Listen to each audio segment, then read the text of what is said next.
Morgan Stanley's Michael Wilson thinks that more gains could be on the way. In a note out this morning, he wrote that the U.S. midterms are set to fuel the stock market rally, though with control of the House and the Senate up for grabs. Our next guest says that the markets care little for what party is in power. Joining us now for more on this, we want to bring in Preston Caldwell, Morningstar's head of U.S. economics, here with us today. And Preston, it's good to have you. So I guess just your reaction. Why don't you think investors care, or why shouldn't investors care too much about the results of tomorrow? Yeah, and my point is more of a should, not what will happen. Our focus is really at Morningstar in terms of what are the fundamental drivers of the value of your investments, and as well as what drives your overall economic livelihood in terms of jobs and inflation and so on. And I'm not trying to say that the impact of political developments is negligible. What I'm saying is that politics its impact on the economy is grossly exaggerated by most ordinary people and really the wider media as well. And I think there's a popular view which sees, go ahead, sorry. Well, I was going to ask, does that make a difference if it's in terms of midterm elections versus presidential elections, and is in terms of how investments should be being viewed going into them? Yeah, no, it's any election. I'm not making a point just about this election, although there's some, stuff that I could say about that. But I'm making a more fundamental point, which is that in general, the role of politics in any given historical situation in the U.S. is really exaggerated. So I think there's, a popular view which sees maybe the president as the CEO of a corporation in terms of their role in presiding over the economy, and maybe the Congress is their board of directors. But, the president and Congress are really not in the driver's seat, far from it. They're really much more like passive riders on the roller coaster that is the macro economy.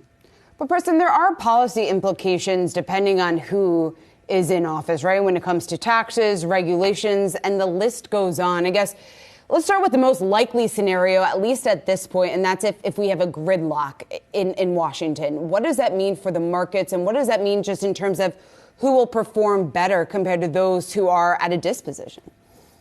So ultimately, all of these policy changes that we're talking about, if you zoom out and look at the big picture, the cumulative impact on the economy really washes out to being quite small in general.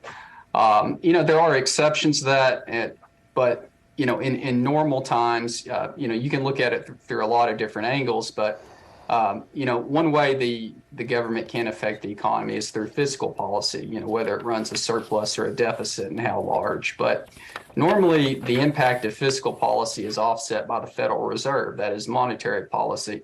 Now, admittedly, it just so happens that last year we did have a situation where fiscal policy, in hindsight, turned out to be too stimulative, and that contributed to the inflationary episode that we've seen.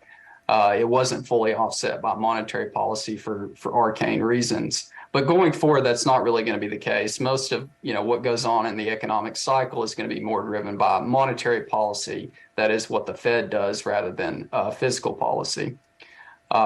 But yeah, to answer your question, though, in this particular election cycle, even more than others, there's little reason to expect a drastic shift, right? Most people are expecting the Republicans to recapture the House, which means basically gridlock for the next 2 years at least, while President Biden remains in office. And that's basically a continuance of the status quo, right? No major legislation is probably going to go through.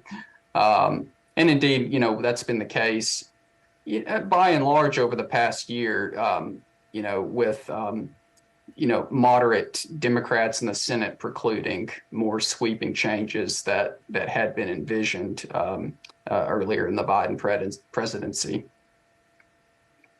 And Preston, are there any key races that you're keeping an eye on? Obviously, we saw this huge ramp up in ad spend in certain states and for certain candidates. Which are some of the ones you're watching?